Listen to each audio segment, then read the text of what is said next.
Hello, and welcome to another Steer Your Career episode of our podcast here at Kadima. On today's podcast, we have John Crickett. John Crickett is an influential leader and instructor for software engineers. He has 190,000 and counting followers on LinkedIn. I met him through a mutual connection, and John helps engineers become better at their job by building real world applications. So we talk a lot about the differences between being an engineer at a big tech company versus the 99% of people that are engineers and not working at the FANGs and other large tech companies. Yes, there are engineers that don't just work for Google and Facebook and Amazon and Netflix and Apple. There are lots of software engineers, lots of careers there. John and I will dig into that, and he has some really great suggestions and advice on how to grow your career as a software engineer, or really honestly, anybody who's looking to grow their career. So we'll get into this episode. Before we do, just a little reminder about what we do here at Kadima Careers. We help people get jobs quickly, confidently, and with lots more money. And the way we do that is we offer personalized, customized coaching for a small select number of people that want to work with our world-class coaches. We also have the Kadima community where you can join on a month-to-month basis and learn through our group coaching, our digital courses, access to me, access to our coaches. So check out what we have to offer at kadimacareers.com, Kadima careers.com, all one word. Check it out. And the last three words I'll leave you with before we get into this conversation between John and myself are own your career. Hello, and welcome back to another Steer Your Career podcast. On today's podcast, I'm very excited to have John Crickett on here, and we'll talk a little bit if he was named after the bug or the sport of cricket. But John, I met on LinkedIn through commonalities with another great engineering leader in the space, Jordan Cutler. And John helps people become better software engineers by building real world applications. He has a great career, great experience, and now he is helping people to accelerate their career. John, I'd love you to introduce yourself to the Steer Your Career podcast community. Hi, Alan. Thanks for having me on. So yeah, I've been a software engineer for nearly 30 years now in all sorts of domains, from embedded and telco, all the way through to a bit of web development, some data engineering, some machine learning. I've been back and forth between being an IC and by being an executive in a startup, and I've lived every minute of it, and I've loved learning. And one of the ways I've continued to learning is by doing, and that's what Coding Challenges is. I've built this Coding Challenges platform, mailing list, whatever you like to call it, where I share with people projects that they can do to learn by doing. And that's how I'm helping people level up as a software engineer. Awesome. And so you mentioned you were an IC, individual contributor. Did you also lead people in your corporate career before moving on to helping to coach and grow people? Yeah, absolutely. I have been a senior engineering manager in big corporates of 10,000 plus staff. I have been VP engineering in a small startup. I've been CTO of my own business, but it doesn't count in a way, does it? You can give yourself the title of anything, hence why I'm chief everything officer in my own business now. See? Yeah. So yes, I have been from small startups, it was just me, through to, I think the largest company is about 50,000 people. I think you left your corporate career in 2022, is that correct? I probably left it in March 24, nearly a year ago. What led you to make that decision? So you've been in the space, I think you said 50 years. So you're as old, if not older than, maybe that was too long, but I think you... Not 50 years, no. I've got a bit of grey hair. I'm not that grey. I forget what time, 30 years, sorry. My bad. I was like, yeah, you don't look that old. We both have a bunch of gray in our beards here. I hope I don't look that old when I'm 70, but no. No, you don't. I'm nowhere near that old. In your 50s. I'm not even in my 50s, thanks. You look great in your 40s, 30s. I should just shut the hell up right now and take my foot out of my mouth. But you worked in the corporate world and like working for companies and organizations for about 30 years? So it's been a mixture.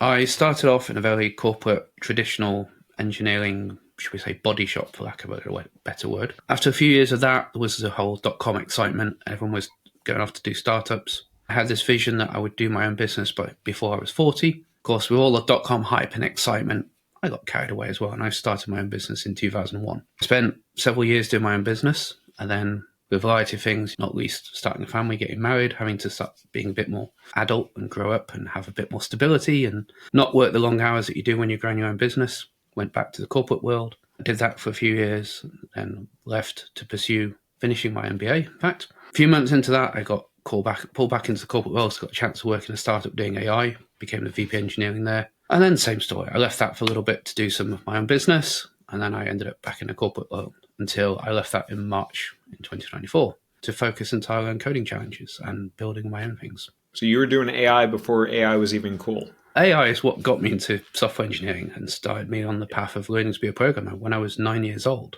Wow. I can't remember quite what triggered it, possibly to Space Odyssey or something like that, but I got interested in AI and started reading about it after that. I had, quite funny now, to reflect on it, attempts as a 9-year-old with a BBC using BASIC to write AI. It's quite funny to look at it, but I tried that and I did that and I learned to program and I evolved that to writing computer games, as I think most kids do when they're doing it. And that's how I ended up doing software. And I looked to do AI at uni, but there weren't that many options at the time. And I have had a steady interest in it since. So then in 2012, I got an opportunity to work for a startup that was doing AI for network optimization and planning. I looked at that and was there for nearly 4 years. And now you help people become better software engineers. I'm assuming you did that also before you did that full time. So what led to your interest in helping others out? So you had a natural interest yourself, it sounds, since a 9-year-old young lad, and taking it up. Like, what led you to help others out rather than just hack all on your own? So I think right from my first role, I ended up helping people. I ended up, I don't know, maybe being too enthusiastic, and probably some of them didn't want helping. That's probably quite annoying. And, hey, check out this cool thing. And, hey, this is this cool, interesting thing I've learned. Check it out. And some people wanted to, so I enjoyed sharing that. And it was great sharing what I was learning with other people and showing them the cool things I was learning. And I joined what at the time was the Association of C and C+ users in 1997, I want to say. And there were some amazing people there, some members of the C++ Standards Committee, the C Standards Committee, some great experienced software engineers were sharing in that group, going to their conferences. And I got a chance to learn from some amazing people there. So as I learned from them, I was excited to share what I was learning with the people I was working with. So I just carried on doing that. And right the way through my career, I've been doing that. And it's been satisfying and it's helped me progress. And as I've moved into managing teams myself, it was great to see junior developers that I hired straight out of uni progress and be able to share some of my experiences with them and accelerate their careers by showing them, here's a bunch of mistakes I made, don't do them. Make your own mistakes, but cut out all the ones that I did. And here's some good stuff you can learn. And now some of those people are staff or principal engineers at other places. And it's hugely rewarding to see how they've progressed. And now you're the Chief Everything Officer, which is actually your title on LinkedIn, which I love, by the way. I might update mine. Maybe I'll stop getting solicitations by people that reach out to the CEO, because now it won't be Chief Executive Officer. It won't come through their Boolean searches. And I'll stop getting all these offers because I'm a CEO. But you're the Chief Everything Officer of Trivial Business, which is a great name. You're the Chief Instructor at Coding Challenges. Talk about these two different businesses and your involvement in both of them. So as I said, I've been back and forth between working for corporate startups and my own businesses. Trivial Business was my second business that I started shortly after I got married. My wife quit her job and wanted to do a few things. We started a family, so we set up a business and we wanted a typically vague name because it was going to cover what she did, what I did. We knew that it wasn't going to be a full-time thing. It was going to be based on consultancy, so it became a catch-all. And I hope I don't get sued for trademarks, but she was a big fan of Trivial Pursuits, hence the name. Awesome. And then, so what does Trivial Pursuit do now? Because that could be anything. Trivial Pursuit, or Trivial Business, sorry, Trivial Business. Trivial Pursuit covers every category in the world. Trivial Business, is that also anything out there that it can cover anything, or do you hone in a little bit on something with the Trivial Business? No, Trivial Business is just the legal entity, that the corporation that holds what we both do. And the focus of it is that it owns Coding Challenges, and my focus is Coding Challenges, and now building courses and helping people level up and providing the Coding Challenges newsletter. Is your wife still involved with Trivial Business? Yes, she is. Is she doing stuff on the coding side, or is it something else in the Trivial environment? She did a bit of coding a few years ago when we had some website ventures, but she's now actually the podcast producer and editor. Ah, nice. And you do have Coding Chats as a podcast. Yes. What do you guys talk? I can imagine, but what is the Coding Chat podcast? What do you talk about there? Who are your main listeners? So Coding Chats is a podcast that's focused on software engineering for the 99%. So yourself and a great deal of well-known people on LinkedIn and in a lot of social media talk about software engineering at big tech, at FANG, Manor, whatever acronym we're using these days. FANG, so, Magnificent Seven, Big Tech, whatever. All of those companies. The names change all the time. Yeah, and that's great. There's a lot of interesting stuff that comes out of that. But if you learn the numbers, there are something like 27, 28 million software engineers, and less than 1% of software engineers work for big tech companies. So 99% of us work for anything from freelance to kind of mum and pop web design agency, your small local software provider, to a small startup that's growing, to a scale up, to a big enterprise company that's, I don't know, maybe a bank or an insurance company doing very corporate IT stuff. So percent of us aren't in big tech. We aren't dealing with planet scale issues. We aren't seeing the salaries that big tech does. We aren't having to go through LeetCode interviews and go through all those interview processes. Although in some cases we do, because a lot of places copy big tech. So we have different challenges. Again, talk about scale. Google's dealing with billions of users. I've worked for a couple of companies that are doing billions of dollars. They've got 2 users. Now, it's a very different set of challenges. Still a lot of transactions, 2 customers perhaps, and everything in between. We're not all a big tech. We have different challenges. So I talk about the minority, 9%, and I talk to guests that have experience in that range and a few from big tech about what we can learn, what's transferable, and what's relevant to those of us that aren't dealing with planet scale issues. What are some of those core differences from a career perspective of an engineer that's looking to get into or succeed at a big tech organization versus, which might be the 1% of that $27 to $28 million pie, versus is there a difference in the personality, difference in the skill set? What differentiates the 99% from the 1%? It's probably even less than the 1%, because again, I'm sure just like everybody else, big tech will have people who are doing documentation, who are doing internal facing tools that have just got 10 users or have got 1,000 users. But there's tends to be a difference in that if you're, most notably, you're not going to get rewarded as well as big tech. There's that tri-modal demonstration of salary that there's distinct bands of payment that people get, and big tech definitely pays and rewards the highest. Then you've got the global enterprises that are looking for maybe paying sort of 80% of that, and then you've got the rest of the world that's anywhere between 10 and sort of 50% of what a big tech salary might be. So you obviously got the compensation is very different. You've got whether or not tech might be the primary focus of the business. So again, let's take Google. Technology is a key driver of the business, a key enabler. It's supported by that. It's how do we do search? How do we do advertising? If you say work for an insurance company, the primary driver of the business is how do we sell insurance? Mm-hmm. How do we leverage that? And the tech is an enabler. So it's very much of whether this is a value creation center or a cost center. And that affects a lot of things of how people are recruited, how things are organized, who has the most influence in the organization, all those kind of things. And then there's a scale as well. Most of us don't have to deal with the sheer scale that the big tech companies will. And again, I'm sure there's a lot of people at big tech that don't. For example, the guys working on the Go programming language, they're not dealing with planet scale. They're still building a compiler. Yeah. And it doesn't make much difference to them whether they have 10 users or 1 million users or 10 million users or a billion users. The compiler is still the same tool and it's still processing the same code. So there are overlaps, but there are also differences. Yeah. And from my experience working at some of those big tech companies, some of those engineers are working on some really cool things, like maybe the algorithm at Meta or maybe YouTube video rendering at Google. But because they build for scale, their engineers also working on internal tools, which are not all that sexy. Google, for instance, has their own bug, like they don't use Jira. They create their own bug queuing system called Buganizer. They have engineers that work on internal tools. So it might sound really sexy to work at Google, but you get there and you're working on some internal tool for engineers or for workplace operations or for calendaring or anything like that. Yeah, absolutely. And I suppose there's the other flip side, that if you do go and work somewhere like Google dealing on that scale, you may be a bit more pigeonholed. Take, for example, my very first role while I was still a student. I worked at one of the UK's first internet service providers. And at that time, there were 2 software engineers, one of which was me, and there were about 20 other people. And that meant, as it was very much a starter thing, and we're figuring it out, this internet was still new. When it came to doing a marketing push, we still sent out marketing envelopes there, mailing stuff to people. And it meant that Yes, I was a software engineer by title, but hey, we need to do a mail shot. We need to send out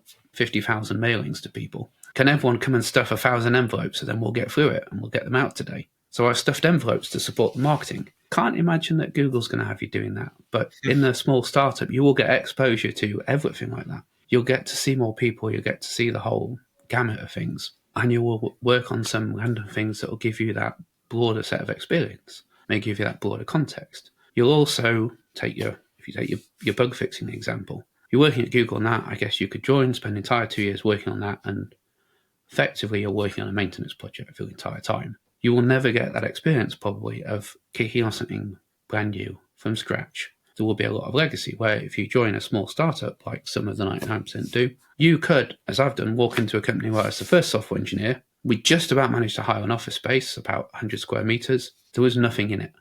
So my first job was picking up the phone to Dell and saying, can we have some computers? And a week later, my desk was a stack of servers. My chair was another stack of servers. And I was working on my laptop on a pile of servers. And again, as the only technical person there, I built the rack. I racked the servers. I built the network and plugged in the switches and routers. And I plugged in the printer. And I put the cartridge in the printer. And I wrote the garbage collector for the memory management system we're doing in C. It was, you do all these different things that you perhaps might not get a chance to do at big tech. Yeah, pros and cons of that. When I moved from Google, being like a level 7, probably 5 levels away from the CEO, I moved to become VP of operations at a startup called Andela, where I was working on building out the internet infrastructure in Kenya and Nigeria. And at the same time, I was loading up the toilet paper rolls at the office in New York. I had to make sure that we had toilet paper, which was particularly hard to do in the women's bathroom. I had to work on influencing without authority to get some other people on my team, not even on my team, on other teams to fill the stalls in the women's bathroom.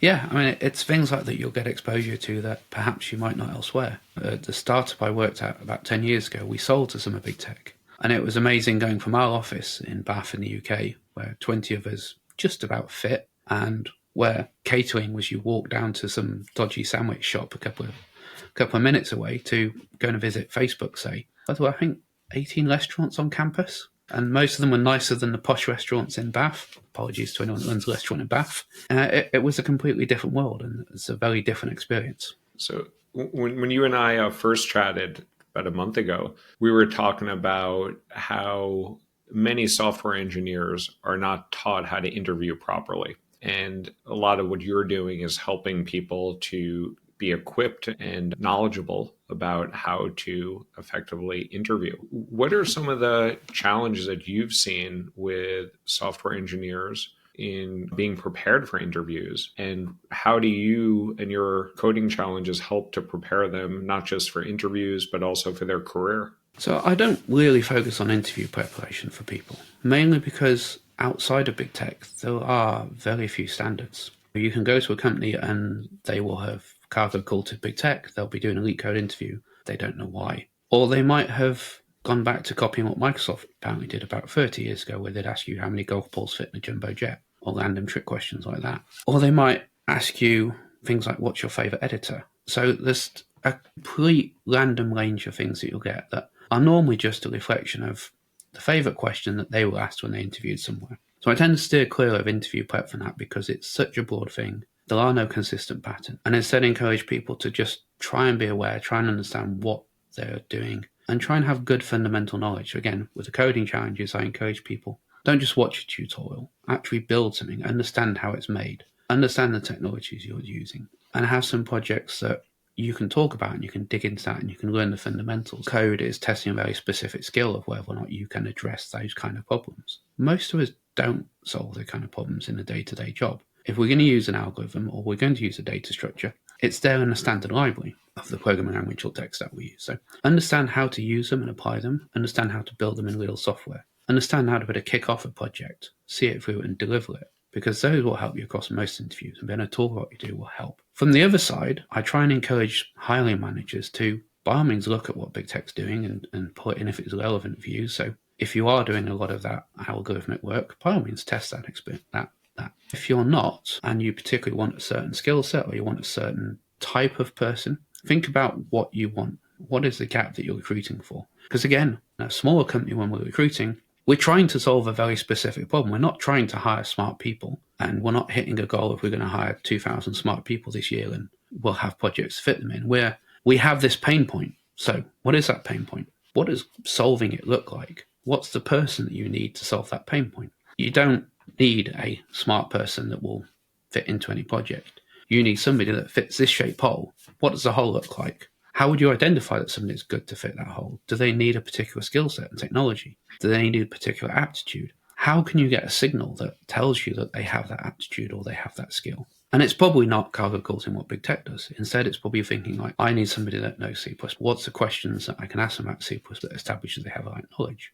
Or I need somebody that can go and talk to customers, understand what our customers, who our CTOs do, what issues they face. I know, let's say we're an infrastructure company, we do infrastructure as code. Go and talk to CTOs who are typical buyers, understand their technical problems, and explain to them how our technology solves that problem. And then customize the code to do that problem. And if you have that, talk to them about how they would catch requirements, how they'd get that signal, how they would present to a CTO. Look for those specific issues and signals around these issues that demonstrate they have the right skills and aptitude. The thing with that is it takes time. And a lot of hiring managers, as you say, they've not been taught how to interview well. They've not been taught to think about what are the right questions. How would I evaluate the answers I get? So they end up, say, cargo culting a lot of interviewing things, or asking their favorite questions, or asking the questions that they were asked when they were hired. And they end up picking an answer they like, rather than thinking, a good answer will talk about this and this. A great answer will talk about these extra things. An inadequate answer is this. And then I'm going to score my 10 questions on this rubric. And if somebody scores, below this amount, it's a no. If scores above this amount, it's a make them an offer and proceed. And you mentioned LeetCode often. A lot of people know what that is, but for those out there that don't know what LeetCode is and how that applies to software engineering, hiring, can you share a little bit about what LeetCode is and what its purpose is? So LeetCode is one platform that has become synonymous with the whole style of testing knowledge of data structures and algorithms. But the knowledge is not normally tested in, do you know what a hash table is? Can you talk about hash table? It's, we have this problem, like twosome or whatever. Can you write some code that solves it and is sufficiently optimized to meet whatever criteria we set out? And I think it's a good filter. For big tech studied a lot of these things and evaluated it. And it works, I believe, for their use case, which is thousands and thousands of people want to work there. How do we filter that down to a manageable number of people to interview? Within the fact that, I don't know, you can tell me, but how many people can big tech interview a year? They get millions of applications for roles. I heard recently that Google got 18,000 applications for a single role, and the recruiter is only going to speak to 10 to 20 people. So there you go.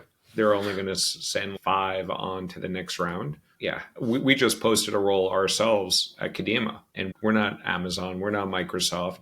We got over 3,000 applications in a week for a contractor role with a monthly compensation, and we got overwhelmed, and we're trying to figure out, we don't have LeetCode, we're not using that, it's not a technical role, but how does an employer filter down from all these applications and use some sort of proxy to make it more manageable? And that's essentially what LeetCode is, I guess, to weed out the wheat from the chaff or whatever. It is. And taking your example of Google getting 18,000 applications for one role, they have to filter that because a good number of those applications traditionally have been viable. Now, flip side, I've worked for a couple of multi-billion-dollar US-based companies that are over here, and I've been hiring people with fairly reasonable compensation, and, pardon the pun, we've had crickets. Nothing. Have a job out there, we're reaching out to people. No one's interested because, although it's a multi-billion-dollar company, no one's heard of us, we haven't got the brand recognition. The salary was maybe 80, 90% of top of the market rate,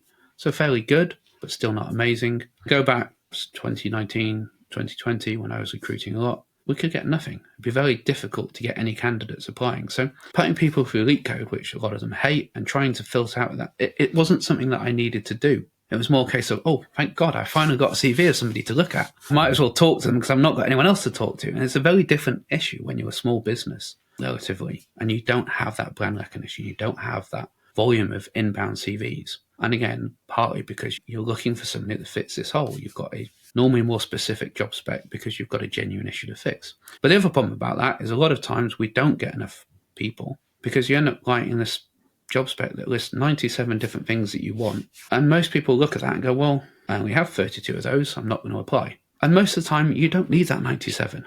Right. You need a subset of those. But It seems to be that, again, because we haven't taught hire managers to work out what is the actual problem I'm trying to solve with this hire? What does a good hire look like?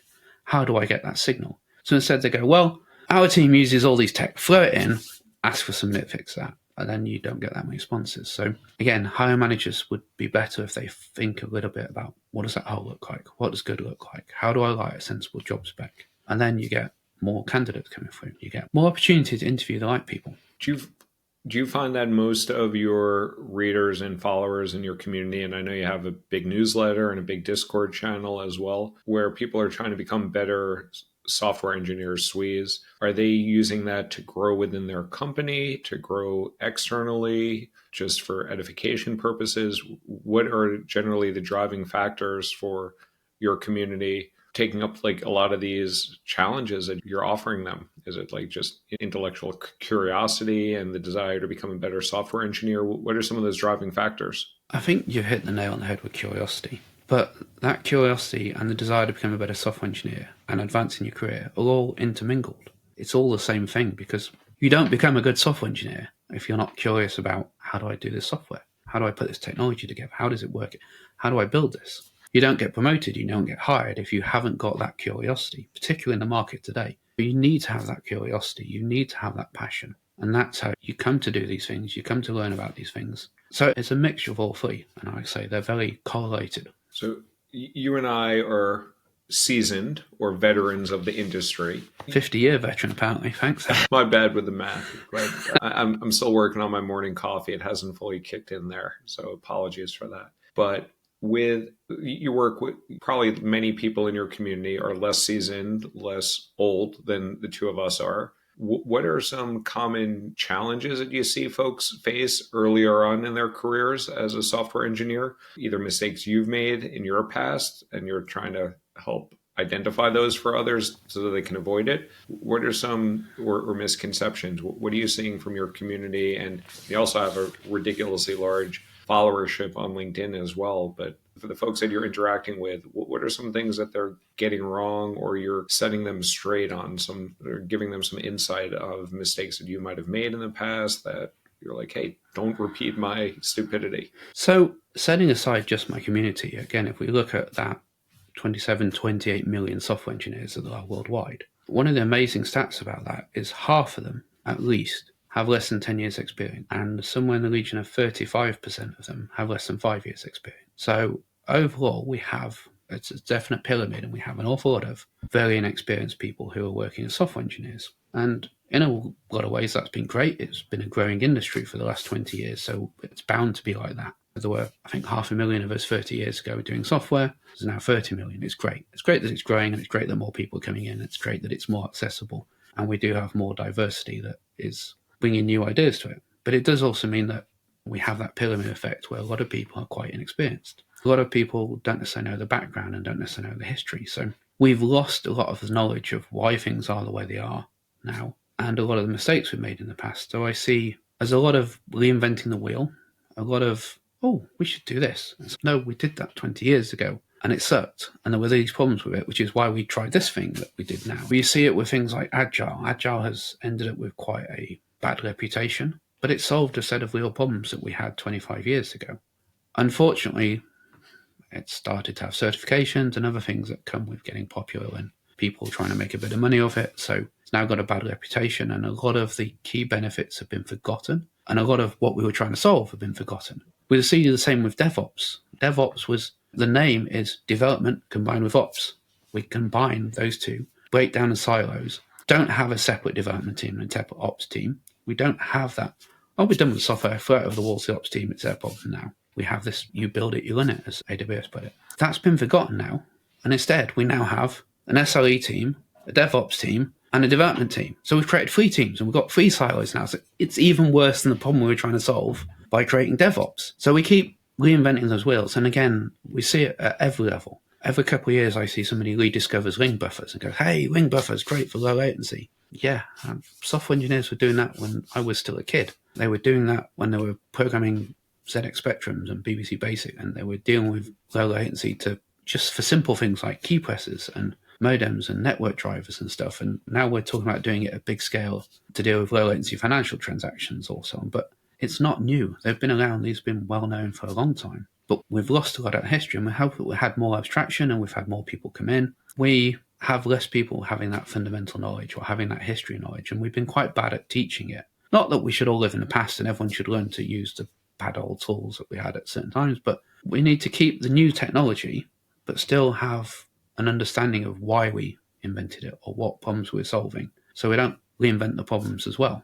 Nice. You shared some great advice here, not just for the 1%, but the 99% of those 28 million engineers out there. I have two last questions for you before we wrap up today's call. The first one is, John, what is one piece of sick career advice that you'd like to share with all aspiring, growing, developing software engineers out there that they can take away and implement? The most important skills you have are not your technical skills. They're your people skills. Mm-hmm. Technical skills will get you to about senior level. If you want to go past that, the people skills become far more important. You'll need to influence. You'll need to communicate. You'll need, even if you stay an individual contributor, to become a leader. So people skills are absolutely essential. Don't neglect them. Yep. Mistake I made. Yeah, even as I see individual contributor, it's critical to understand how to influence people that you don't have authority over and get things done, because it's hard for us to do it all on our own. The last question I have for you, John, how can people find you, learn from you, continue to grow their careers and support you going forward? What's the best way for people to find you and learn from you? So I'm easy to find on LinkedIn as John Crickett. I'm easy to find on Google as John Crickett. And you can find Coding Challenges as codingchallenges.f on Google just as easily. Awesome, John. Thank you for your time. Thanks for enlightening me the nuances of the software engineering world. And I appreciate your time here today. Thanks a lot. Cool. Thanks for having me on, Alan. Bye-bye.